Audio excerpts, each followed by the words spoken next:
Welcome to Catalyze. I'm your host, Oni Terrado, from the class of 27. I have with me today Chris Bradford, president of the Morehead-Cain Foundation. Today, we're looking back at an extraordinary year of the program, one that welcomed the inaugural class of Morehead-Cain Global Fellows, expanded the class of 28 through sophomore selection, and brought our community together for the triannual Alumni Forum in Chapel Hill.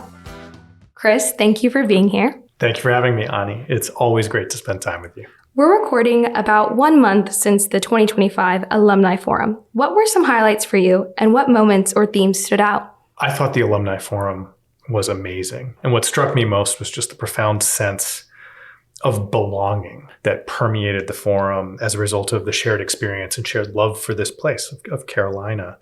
And, some of the peaks for me would be things like the Extraordinary Seven talks or sitting in on a panel on the rule of law that included alumni who are federal judges, who are civil rights attorneys, and a staffer for the Judiciary Committee. The depth and range and character of this community was palpable through the whole weekend. You opened your talk at the forum by honoring Till Jolly from the class of 1983, who passed away earlier this year. Can you share why you chose to remember him at that moment? Ani, on November 21st, it will be the 80th anniversary of the establishment of the Morehead Foundation, which became the Morehead-Cain Foundation. And the founding belief that guided the establishment of this foundation was that leaders shape thriving communities. When Till passed away in April, I heard from alumni from all different backgrounds, with a wide range of majors and professional journeys, who wrote to me about the impact that Till had had on them. And it struck me that he's something of a model Morehead. He saved lives as an ER doctor. He led nationwide review bodies. He worked in government, Department of Homeland Security, shaping the national strategy for pandemic influenza. He built EM-Centric as an entrepreneur. But what I heard about was how he was never too busy to say hello, never too busy to take a call from a scholar, never too busy to coach youth basketball. And his life reminds me of what it means to live with purpose. There are many Till Jollies in this community. And the question is, how do we all marshal our talents for the betterment of our community, for the betterment of our country, for the betterment of the world, with the vigor and the character of Till Jolly? Thank you for sharing that. It's so humbling to hear about his life and leadership. This was also the first forum without former Vice President Megan Mazzocchi, who retired in January after 40 years of service on staff. What was that transition like for the foundation? Well, Megan's wisdom, her care, her fierce devotion to Morehead-Cain defined this program for generations. She spent 40 years on the staff of Morehead-Cain. Her fingerprints are everywhere. And she set up her transition so very well. She was such an amazing partner and mentor for me in the years that we had the opportunity to overlap. And we get to build on the foundation that she lay every single day. One of the things that I loved about the forum, you asked about highlights earlier, it was the opportunity to celebrate Megan's legacy and to surprise her. As you may know, she was honored as a Morehead-Cain Scholar and graduate of the class of 2025 by our board chair, Tim Sullivan. She also received notification and celebration as a member of the Order of the Longleaf Pine for her contributions to North Carolina, an honor that was bestowed on her by Chuck Lovelace and Brad Briner, the current state treasurer from the class of 1999. And I was just so happy to see everyone in this community celebrate Megan in that way over the course of the weekend. Speaking of the team, you announced at the forum that Rachel Pfeiffer from the class of 2002 joined as Chief Program Officer. What does that addition mean for the foundation? I have learned so much from working with Rachel in my role as president. And that goes to my first day that I arrived here. As you may know, Rachel spent 2 terms as a trustee. She knows this community deeply. And to have someone of her talent, her curiosity, and her ambition joining our team and wanting to lend her hand to what we're seeking to build in this next phase of Morehead-Cain's history is just an extraordinary privilege for all of us on staff, and I think for all of the scholars at Morehead-Cain. Right now, she's leading our work and thinking about leadership development and scholar programming. And more broadly, she's a connection to our history and our culture. I'm thrilled that we've been able to bring alumni like Rachel Pfeiffer, Julie Weary, Melanie Godinez-Cedillo, Jesse Soloff, Frankie Jones, Ben Elsley-Nassman onto the staff because they ensure that as we innovate, as we expand, as we bring new ideas from elsewhere, we remain anchored in the culture and the experience that shaped all of you and that gives rise to the sense of belonging that you find at something like the Alumni Forum. Let's talk about one of the biggest innovations this year. In August, we introduced a dozen Morehead-Cain Global Fellows into the program for the inaugural class, representing countries such as Brazil, India, Nigeria, and more. What was the inspiration behind this fellowship? So, Ani, our mission at Morehead-Cain is to identify, invest in, and empower a community of dynamic, purpose-driven leaders. And we think a lot about each of those verbs. What does it mean to identify future leaders? And where are future leaders? We know that the world's most extraordinary young leaders are disproportionately funneled into the great public universities of their country. Those leaders who get access to study in a place like the United States or the opportunity to apply to Carolina out of high school are students who have had access to international curricula. They're disproportionately in the top 1% of the global wealth distribution, or they were lucked out and had the opportunity to go to a scholarship for a school that serves that population. And so we thought, what if we could take the lessons we learned from sophomore selection to go identify extraordinary scholar leaders at great public universities elsewhere in the world and invite them to spend 1 year at Carolina as Morehead-Cain Global Fellows. And we decided to focus on South India. We decided to focus on Turkey, the home of UNC's Nobel Prize winning chemistry faculty member Aziz Sancar. We decided to focus on Nigeria, a country that's the home of the great Joseph Chike Edozian, who chaired the nutrition department at UNC for decades and passed away last year at the age of 99.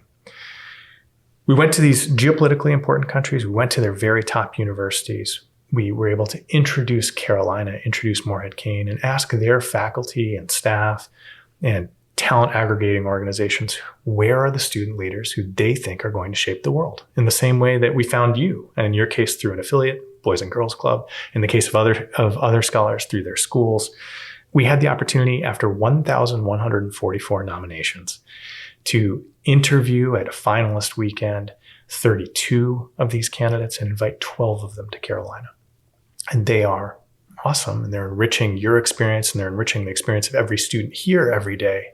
But they're also being invested in by this foundation and propelled on their journey to shape thriving communities. I just want to say I appreciate that you included them into our community because they are just wonderful friends of mine. Could you share more about the Global Fellows? Sure. So we have 12 Global Fellows. They study in 4 different countries. They hail from 5 different countries: Azerbaijan, Brazil, Nigeria, Turkey, and India. And they are extraordinary leaders who, when you meet, as many people met at the forum, they say, oh, these people are Morehead-Cain scholars. They carry themselves in the way and with the character of Morehead-Cain scholars every single day. One of the things I've been so excited about is the way in which these fellows have leapt at the opportunity to be fully invested into life at Carolina. Rodalma Dimka, for example, is a scholar from Nigeria. She is a biochemistry student at the University of Jos.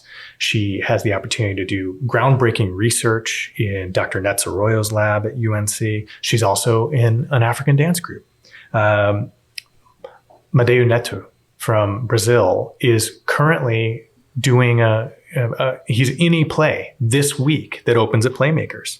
Athar Joshi, who was the speaker of the student legislature at IIT Madras, the #1 ranked university in India. He's now here at Carolina, and he's part of the Carolina Diplomacy Fellows.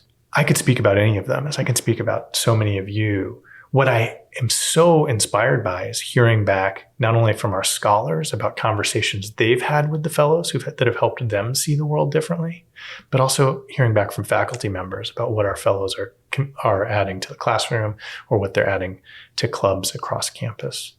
And if I project out into the future, imagine being a scholar here 5 or 10 years from now. right? If you have the opportunity to reach out to these fellows all over the world who are now in leadership roles across their countries and societies, and the way that that can enrich your learning when they transition from being members of our scholar community to being members of our alumni community.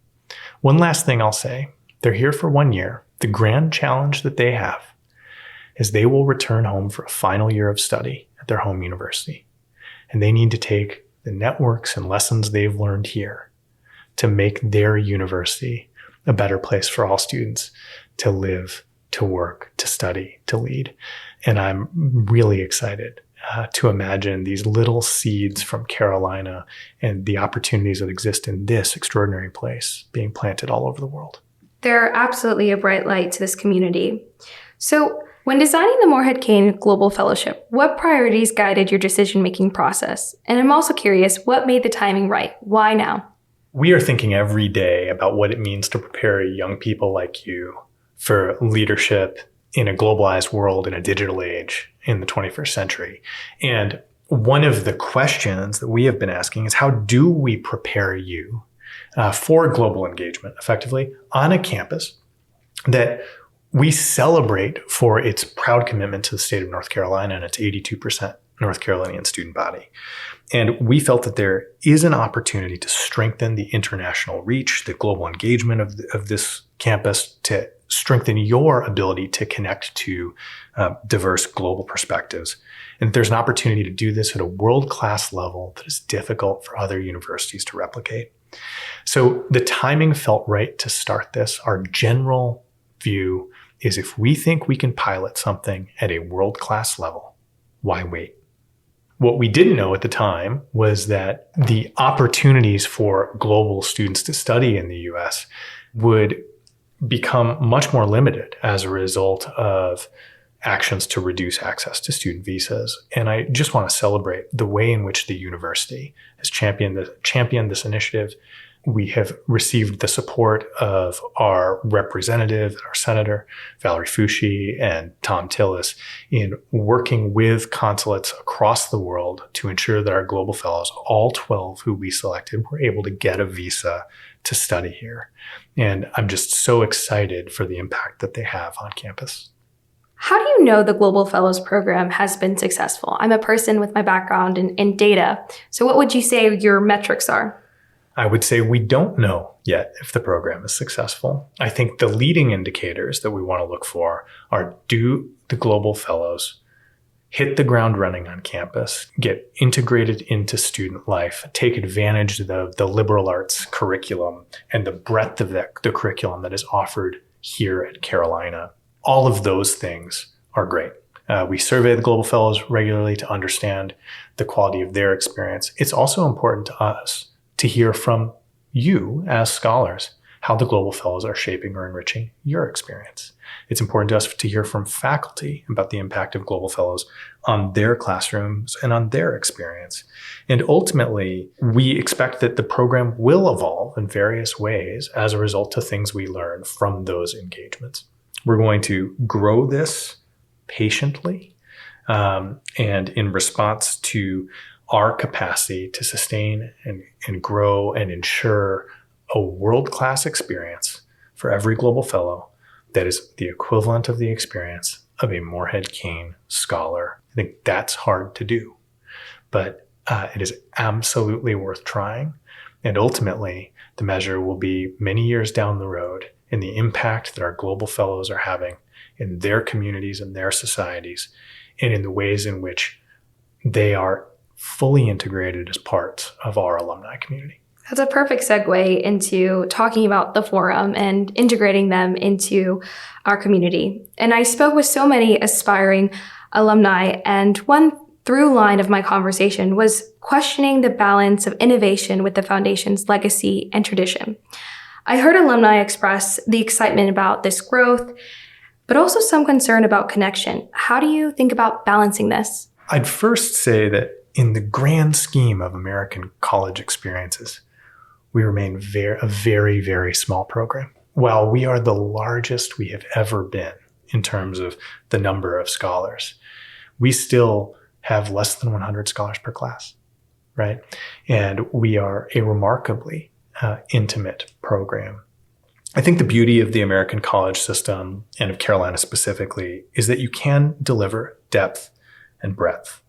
We don't have to choose between excellence and growth in the ways in which you might in other environments. Growth isn't happening for growth's sake. It's happening because there are more extraordinary people at the top of the funnel, the top of our selection funnel, from across this state, across this country, and around the world, who are worthy of our investment because we believe that with our investment, they can move on to meaningfully shaping our society and building our world for the better.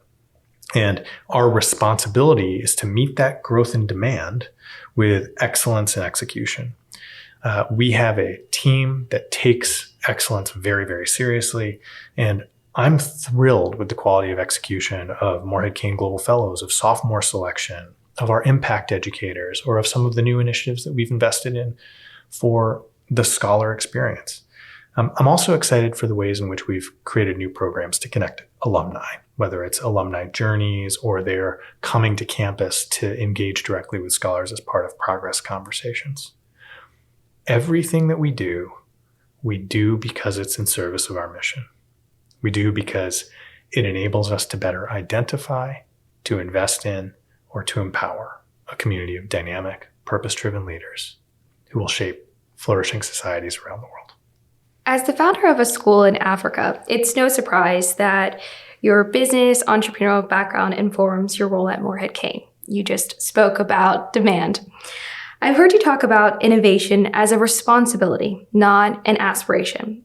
What's your approach to change, especially when it can be uncomfortable? Why has it been important for you to center evolution in advancing the foundation's work?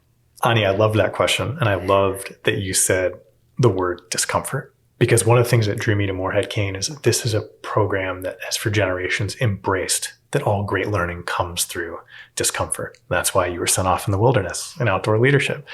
And we strive to create a 4-year experience for you in which you experience escalating complexity and discomfort throughout as you continue to grow and learn and understand yourself and the impact that you want to have better.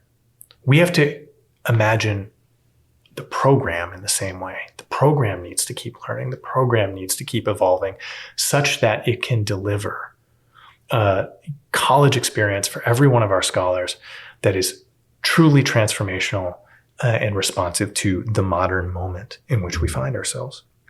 And we have immense privilege. With that privilege comes great responsibility. We are working at a time in which my peers in higher education are playing defense. They are reacting and responding to a rapidly evolving landscape, a landscape that's evolving due to regulatory changes, due to the evolution and rapid evolution of artificial intelligence, et cetera. While they're playing defense, we at the foundation have the opportunity to play offense. We have the opportunity to be proactive in defining, imagining, piloting opportunities that could meaningfully transform the college experience.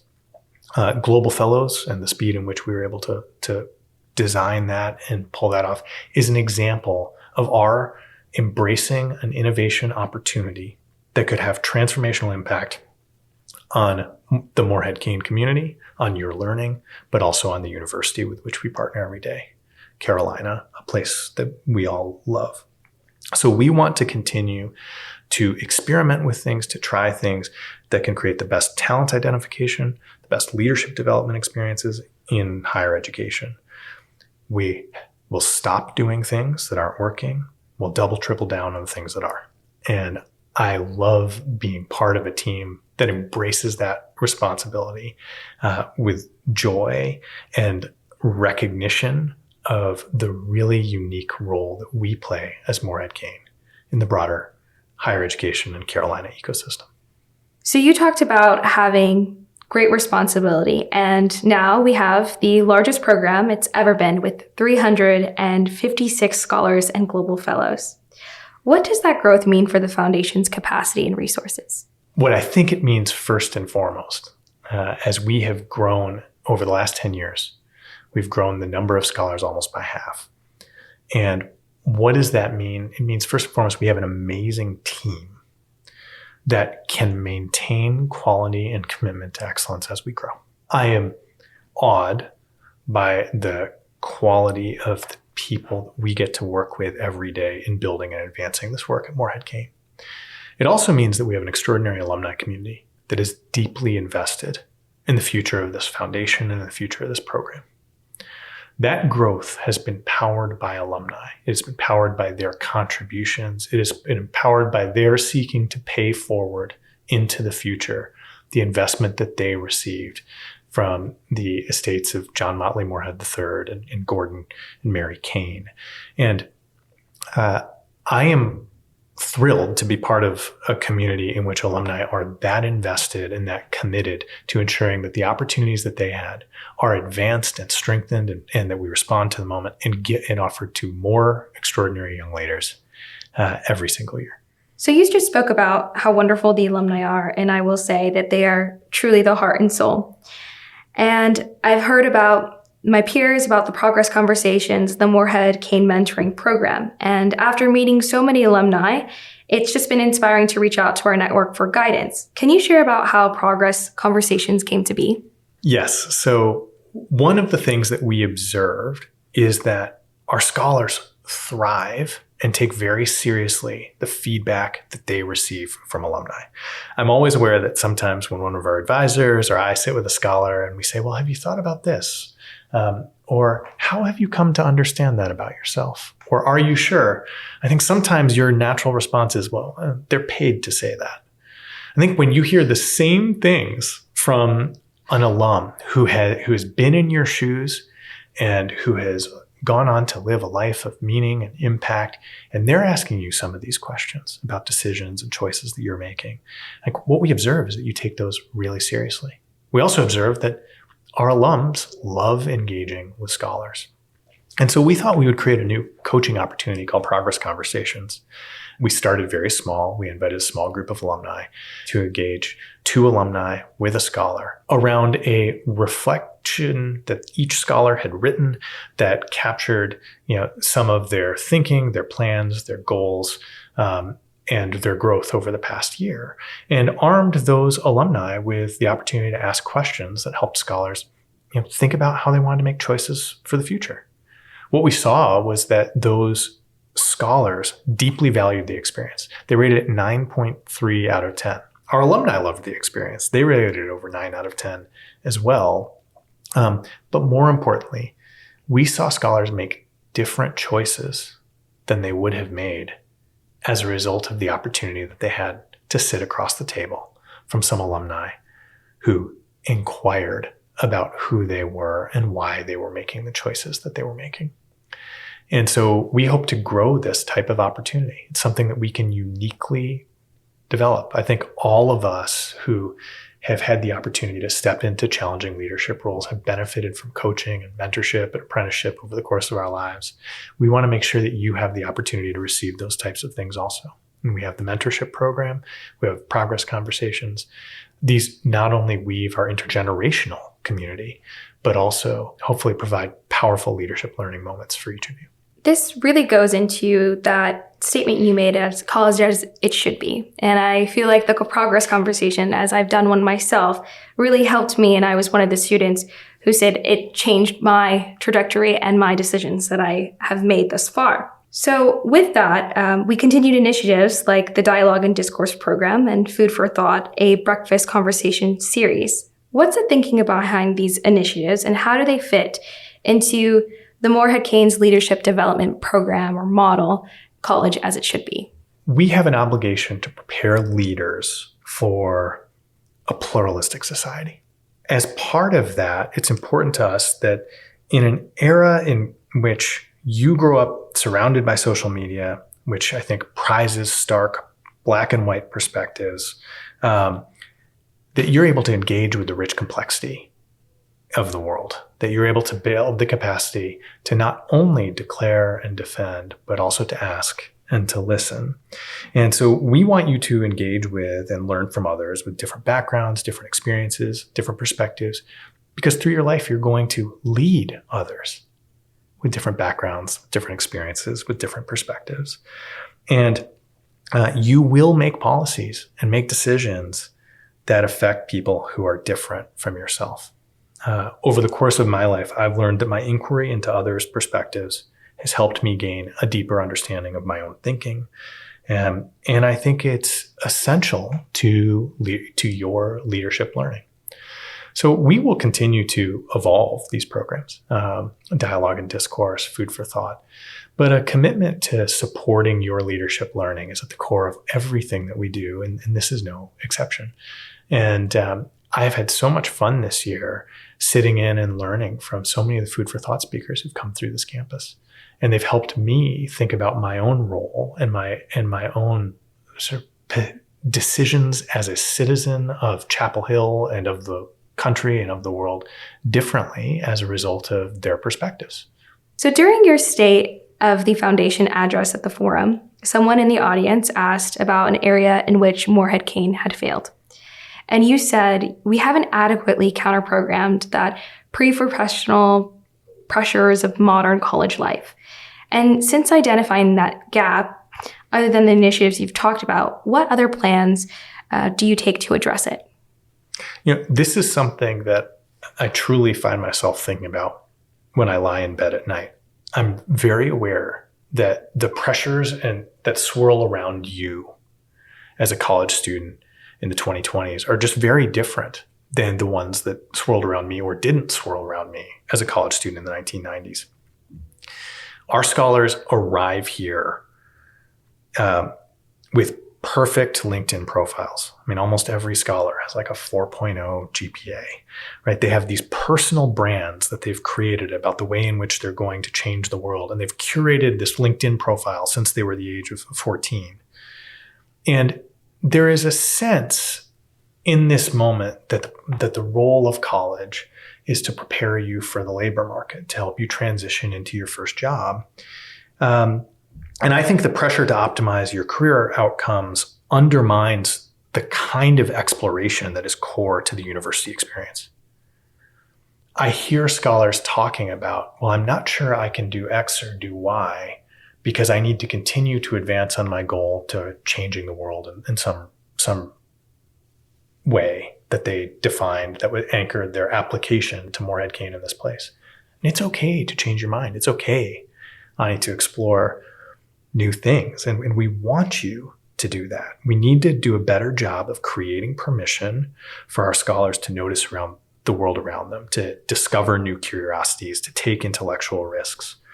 And if we do so, I think we will prepare you not just for the job you will have after college, but prepare you for the jobs you will have over the course of your life, many of which will be in industries or in roles that do not exist today, right? We have to be preparing you for that future. And so Rachel's leading work right now on how we articulate our leadership development model in a way that makes that clear to you, that gives you that permission for broad exploration as a part of discovering who you are, but also strengthening your capacity to step into an uncertain future and to lead others through that future. You spoke a lot about discomfort, college as it should be, and really challenging ourselves. Is there anything else that you want to add that fits into the aspiration of how we should be navigating college? I think I'm going to break this into two parts. The first is maybe how do I think about college as it should be? I think college as it should be is rigorous study and research paired with broad exploration. I think it's about an intergenerational community that supports leadership learning, in which you learn from those who've come before you, and those who've come before you are energized and learn to see the world differently through their engagements with you. I think it's about recognizing the necessity of serving the public and serving the world, which is one of the reasons that I love being at a great public research university with the 9th largest research budget in the country and faculty who love to work with undergrads. So you have all of these experiences of college, and then they're wrapped up in a program that ensures escalating challenge, escalating complexity over those 4 years. That's always challenging you to keep learning and keep growing through discomfort and through that broad exploration. And that is an exciting thing for us to be a part of. But you asked what's missing or what else fits. The thing that I think is essential that I want to make sure that we're always taking the time to do in this community is gratitude. Every semifinalist for Morehead-Cain celebrates an educator who shaped their life and leadership learning in high school as an impact educator. And every senior who graduates at Morehead-Cain invites a faculty member at UNC who's shaped their life and learning here to our faculty appreciation luncheon. It is my favorite day of the year, right? I hope that as we are engaging in scholarship, as we are working in the community, we are also recognizing that each of us is the product of so many people, seen and unseen, who have invested their time and energy into helping us become the greatest and most fullest version of ourselves.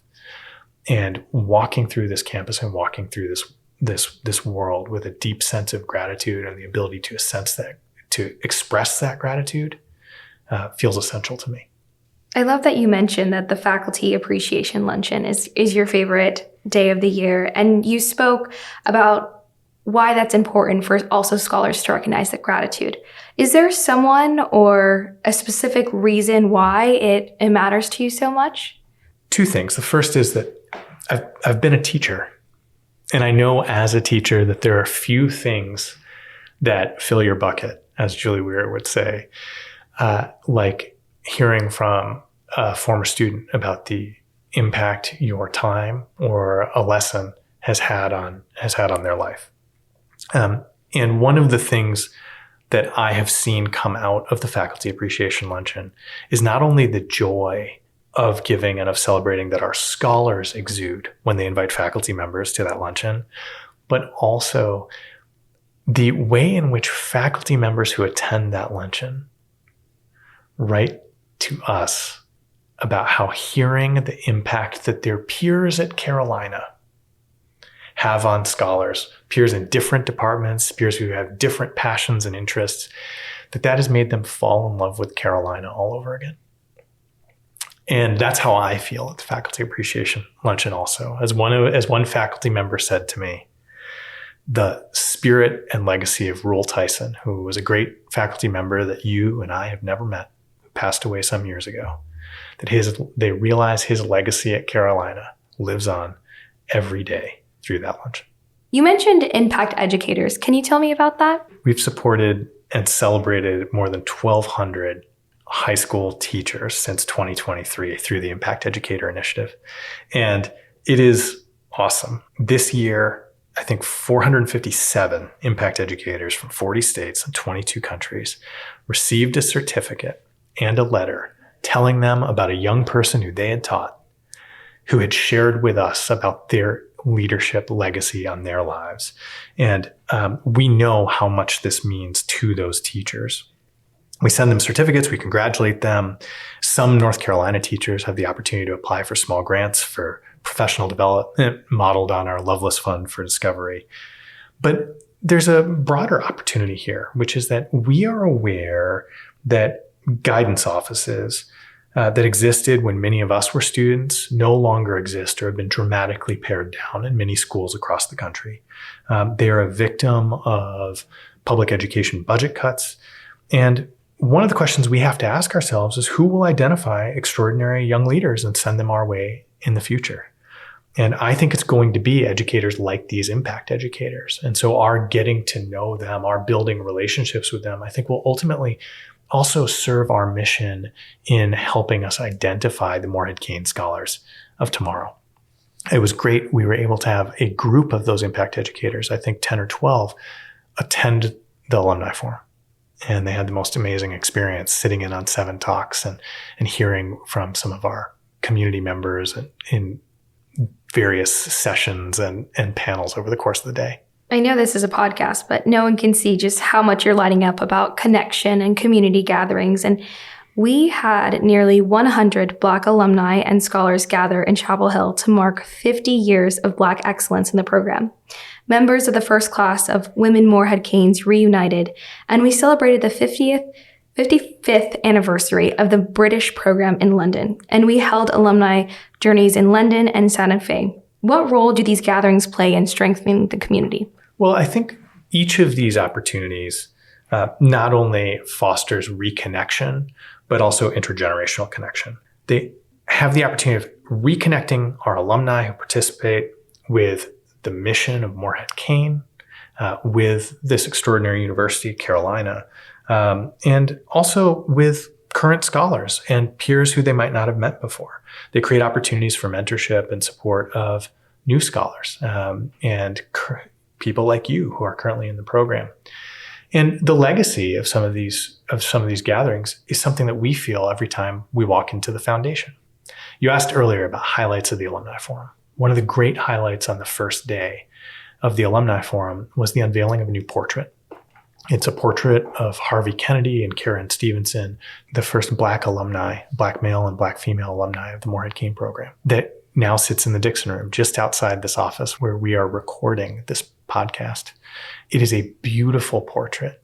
It is a portrait that emerged from the celebration of 50 years of Black excellence and Black alumni at Morehead-Cain earlier this year, and was commissioned by the Black alumni to help all of us recognize the legacy that we live into in Harvey and Karen and so many whose footsteps we follow at Morehead-Cain every day. And that, is a living example in our space of the legacy of these types of gatherings and the opportunity that they present all of us. The alumni just help all the time. And with legacy that you mentioned, this is the 5th consecutive year that 55% of alumni gave a gift to the program. That is a remarkable, sustained commitment. What does that support enable? Well, let me say first just how remarkable that commitment is. We have alumni participation that would be the envy of any college or university in this country or anywhere in the world. To have over half of your alumni make a gift to the program each year is just extraordinary. And it is a reminder of the depth of gratitude and the commitment to paying it forward that so many of our alumni feel all over the world.